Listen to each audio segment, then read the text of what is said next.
नमस्कार। नमस्कार, स्वागत है आपका शिखर SKPS चैनल में। और आज अपन बात करेंगे, जैसा कि आपने हेडिंग देख लिया होगा कि RTE 2009 पर चर्चा करने वाले हैं। और RTE 2009 ये सभी परीक्षाओं के लिए एवं सभी अध्यापकों के लिए बहुत ही महत्वपूर्ण है और विशेषकर टीचिंग एग्ज़ाम के लिए बहुत ही महत्वपूर्ण है। तो आइए फिर से आज एक भजन की शुरुआत के साथ अपने टॉपिक की शुरुआत करते हैं।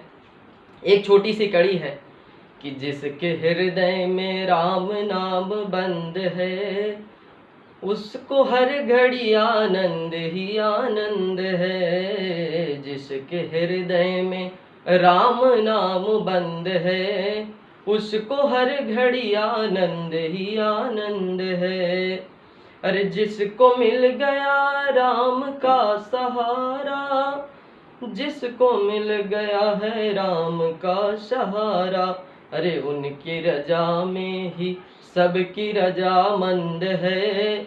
उनको हर घड़ी आनंद ही आनंद है। जिनके हृदय में राम नाम बंद है, उनको हर घड़ी आनंद ही आनंद है। तो चलिए चलते हैं कि आखिर RTE 2009 क्या है और इसे लागू कब किया गया, इसमें कितने अध्याय हैं, कितनी अनुसूचियां हैं, सब इसकी चर्चाएं अपन करेंगे। तो सबसे पहले आप ये समझिए कि अपने संपूर्ण भारत में यह RTE 2009 का मतलब होता है कि जो प्राथमिक शिक्षा, जो प्राइमरी या प्राथमिक शिक्षा होती है, प्रारंभिक शिक्षा होती है, कक्षा 1 से 8 तक के बच्चों को निःशुल्क एवं अनिवार्य शिक्षा का अधिकार।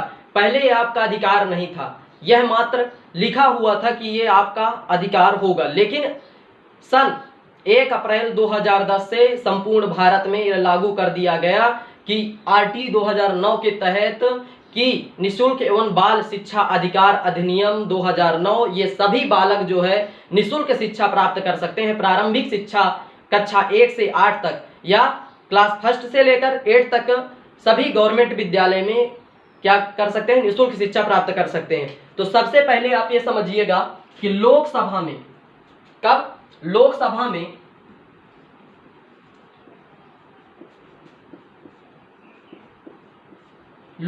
में 4 अगस्त 2009 को पारित किया गया। राज्यसभा में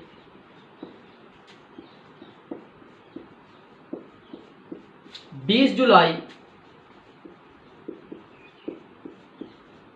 2009 को RTE 2009 पारित किया गया।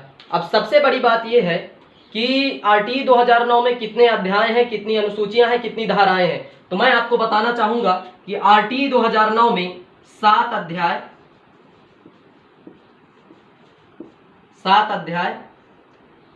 38 धाराएं व 1 अनुसूची है।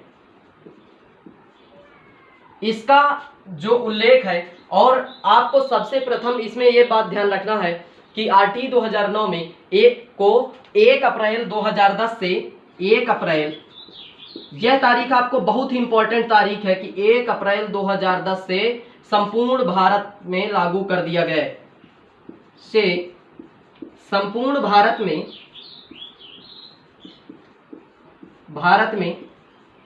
लागू कर दिया गया, लागू किया गया। किसे छोड़कर? केवल जम्मू कश्मीर को छोड़ करके इसे संपूर्ण भारत में क्या कर दिया गया, लागू कर दिया गया। अब बात आती है कि अब इनकी जो धाराएं हैं, 7 अध्याय, 38 धाराएं, 1 अनुसूची। तो प्रमुख ये समझिए कि 1 से लेकर के 30 तक की धाराएं ही महत्वपूर्ण हैं, जिनमें से अपन आज पार्ट फर्स्ट की चर्चा, पार्ट फर्स्ट में जो है जितनी कुछ ही धाराओं की बात करेंगे और इसके बाद अपन इसके पार्ट बाय पार्ट लाते जाएंगे कि ये पार्ट फर्स्ट में इतनी धारा है, पार्ट सेकंड में इतनी धारा है। तो आप अभी ये समझिए, सबसे मेन ये समझिए कि लोकसभा में 4 अगस्त 2009 को पारित किया गया, राज्यसभा में 20 जुलाई 2009 को पारित किया गया। कितने अध्याय हैं? 7 अध्याय, 38 धाराएं व 1 अनुसूची है, और इसे 1 अप्रैल 2010 से संपूर्ण भारत में लागू किया गया। अनुच्छेद 21A के तहत, अनुच्छेद 21A के तहत, ये अनुच्छेद 21A में आता है, तो इसे जो है पारित किया गया। अब इसके बाद क्या आता है कि अपने को धाराएं देखना है कि किस धारा में किस चीज का उल्लेख है, वर्णन किया गया है। तो सबसे पहले अपन बात करेंगे कि धारा 1 में क्या क्या वर्णन किया गया है। तो धारा 1 में, एक सेकंड रुकिएगा,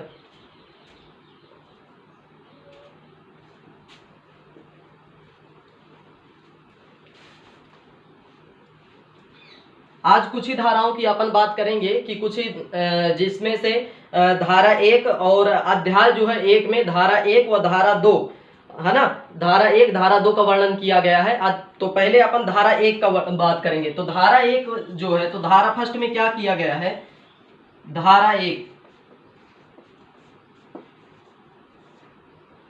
1 में सबसे पहले इसके पूरे नाम कि आरटी 2009 का पूरा नाम क्या है। तो निशुल्क, इसका पूरा नाम है निशुल्क एवं अनिवार्य बाल शिक्षा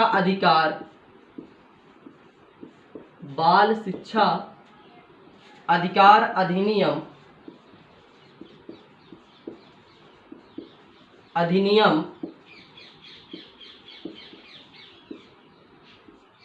2009 है ना।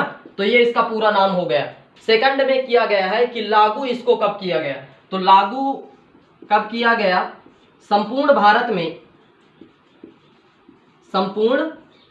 में 1 अप्रैल 2010 से लागू। और ये जम्मू कश्मीर को छोड़ करके, अब जो कहा जाए जम्मू कश्मीर को छोड़ करके, जम्मू कश्मीर को छोड़कर, लेकिन जो है वर्तमान स्थिति में जम्मू कश्मीर में जब से धारा 370 हट गई है तो ये वहां भी प्रभावी है, जो निःशुल्क एवं अनिवार्य शिक्षा का अधिकार है। अब इसमें क्या है भैया, ये पहले बच्चों का अधिकार नहीं था, केवल ये था कि इसको जो है उसमें समवर्ती सूची में ये क्या किया गया था, वर्णित किया गया था, मात्र वर्णित किया गया था कि ये जो है अधिकार ऐसा आएगा। लेकिन अब जो है, अब बच्चों का अधिकार है ना, ये अधिकार है, प्रत्येक बच्चे का अधिकार है कि उसे निःशुल्क शिक्षा प्राप्त करने का अधिकार है। सरकारी मान्यता प्राप्त विद्यालयों से निःशुल्क, जो सरकारी विद्यालय होते हैं, गवर्नमेंट विद्यालय हैं, उनसे निःशुल्क शिक्षा आप मतलब प्रारंभिक जो शिक्षा है कक्षा 1 से 8 तक की आपका लेने का अधिकार है ना, और वो निःशुल्क है बिल्कुल। यदि वहां आपसे कोई भी फीस मांगी जाती है तो एकदम गैर कानूनी है, तो वहां आपको 1 रुपए भी फीस नहीं देना है। और प्रारंभिक कक्षाएं, कक्षा 1 से लेकर के 8 तक की निःशुल्क शिक्षा जो है वहां दी जाती है। तो जम्मू कश्मीर को छोड़ करके पहले लागू किया गया था। और धार्मिक संस्थानों में, जैसे जो वेद विद्यालय वगैरह होते हैं, वहां छोड़ करके धार्मिक संस्थानों को छोड़ दिया गया था, धार्मिक संस्थानों को छोड़ करके। तो अपने धारा 1 में केवल इसकी ही बात की गई है कि इसका पूरा नाम क्या है। तो पूरा नाम पहले आप देख लीजिए कि निःशुल्क एवं अनिवार्य बाल शिक्षा का अधिकार अधिनियम सन 2009, इसी को बोलते हैं आरटीई 2009 बोलते हैं। इसके पश्चात होता है, इसमें बात आती है कि इसे लागू कब किया गया।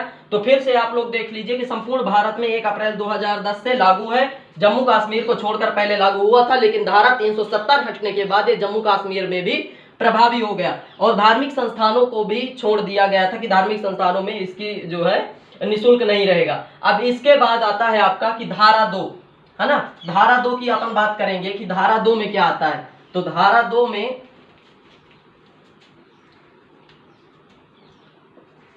अब आती है चर्चा कि धारा 2 में क्या है। तो पहले आपने धारा 1 को अच्छे से समझ लिया कि धारा 1 में क्या कैसे है, फिर इसके बाद आपको क्या करना पड़ेगा कि धारा 2 में आपको ध्यान देना है कि धारा 2 में है क्या। तो धारा 2 में सबसे प्रथम आपका आता है, क्या आता है कि जो बालक है, तो इसका प्रयोग किया गया है। तो इसका प्रयोग बालक एवं बालिकाओं दोनों के लिए किया गया है कि इसमें 6 से 14 वर्ष तक के बालक बालिकाओं को कितने 6 से 14 वर्ष तक के बालक व बालिकाओं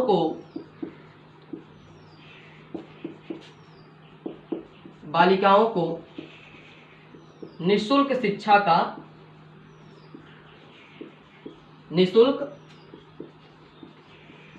का अधिकार। तो बालक शब्द वर्णित किया गया है। बालक शब्द वर्णित करने से तात्पर्य क्या है कि 6 से 14 वर्ष तक के बालक बालिकाओं को निःशुल्क शिक्षा दी जाएगी विद्यालयों में। इसके बाद आता है आपका समुचित शिक्षा। समुचित शिक्षा जो होती है, तो समुचित शिक्षा का समुचित सरकार होती है। समुचित सरकार सेकंड क्या आता है इसमें, समुचित सरकार।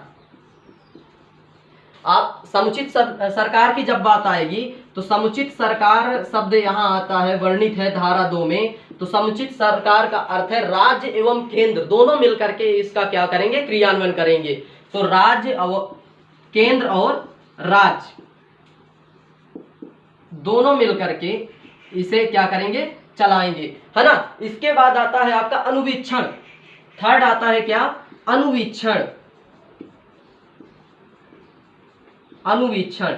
अब अनुवीक्षण का अर्थ क्या होता है, अनुवीक्षण का अर्थ है कि प्रवेश प्रक्रिया। सीधा साफ बात समझिए कि अनुवीक्षण का मतलब क्या है कि प्रवेश प्रक्रिया, बच्चों की प्रवेश प्रक्रिया कैसी रहेगी, किस प्रकार इनका प्रवेश किया जाएगा, क्या नियम रहेंगे, कितने रिकॉर्ड लगेंगे, ये सब इस सब की चर्चा किसमें की गई है, अनुवीक्षण के अंतर्गत की गई है ना। कि प्रवेश प्रक्रिया बच्चों की कैसे रहेगी, क्या किस प्रकार से बच्चों का प्रवेश करना है, कितने उम्र तक के बच्चों का प्रवेश करना है ना। और इसके बाद आती है आपकी तो अनुवीक्षण। अनुवीक्षण शब्द का इसमें किया गया है तो प्रवेश प्रक्रिया। इसको आप लोग नोट करते जाइएगा, जो भी अपन पढ़ाते हैं पूरा वीडियो देखा करिए और नोट करते जाया करिए। क्योंकि देखिए जब तक आप पूरा वीडियो नहीं देखेंगे, कॉन्सेप्ट नहीं समझेंगे, तब तक आपके समझ में नहीं आने वाला है। और जो भी है, यदि आप थोड़ा सा वीडियो देखते हैं, 1 सेकंड 2 सेकंड का वीडियो देखते हैं, तो उतना समझ में नहीं आता है जितना कि आना चाहिए आपके। तो सर्वप्रथम आपको ये ध्यान देना है कि जो भी चीज पढ़ाया जाए उसको नोट करते जाए। नोट करने से क्या होता है कि जो चीज अपन पढ़ते हैं यदि उसी को एक बार लिख लेते हैं तो थोड़ा सा क्या होता है कि दिमाग में आ जाता है। तो अपने को कोशिश ये करना है कि उसे नोट डाउन भी करते जाना है। जो भी भावी अध्यापक हैं, मेरे मित्र हैं, है ना, और जो भी इस वीडियो को देख रहे हैं, जरूरी नहीं कि यह वीडियो जो है केवल अध्यापकों के लिए अनिवार्य है, केवल जो है जो शिक्षक वर्ग की तैयारी कर रहे हैं उनके लिए बस अनिवार्य है। ये वीडियो जो है उन सभी लोगों के लिए अनिवार्य है जिनको मतलब कहा जाए RTE 2009 के बारे में जानना सभी के लिए, अभिभावकों के लिए भी जरूरी है और शिक्षकों के लिए भी जरूरी है कि आखिर मतलब RTE 2009 क्या है। और इसमें प्रमुख रूप से क्या यही बताया गया है कि निःशुल्क अनिवार्य शिक्षा अधिकार अधिनियम के बारे में पूरी तरह से बताया गया है कि कैसे क्या प्रक्रिया रहेगी, क्या छूट रहेंगे बच्चों को, क्या कैसे अधिनियम रहेगा, किस धारा में क्या बताया गया है ना। तो सभी धाराएं अभिभावकों को भी जानना जरूरी है, टीचर्स को भी जानना जरूरी है। क्योंकि यदि दोनों अपने अपने अधिकार और अपने अपने जो है जो भी उनकी कार्य क्षेत्र है यदि उनको जानेंगे तो इससे क्या हो जाएगा कि वो अपने अधिकारों को जान जाएंगे। और अपने अधिकारों को जब कोई व्यक्ति जानता है तो कहीं पर भी क्या होता है, कहा जाए कि कुछ भी गलत नहीं होता है ना। आप अपना अधिकार जानते हैं तो आप स्वतंत्रता से जो है लड़ सकते हैं, है ना, कुछ भी कर सकते हैं। आप जो है बात उठा सकते हैं कि ये तो इसमें जो है जब इतना 6 से 14 वर्ष तक के बालकों को निःशुल्क शिक्षा का अधिकार है तो आप जो है किस मामले में आप फीस ले रहे हैं, है ना।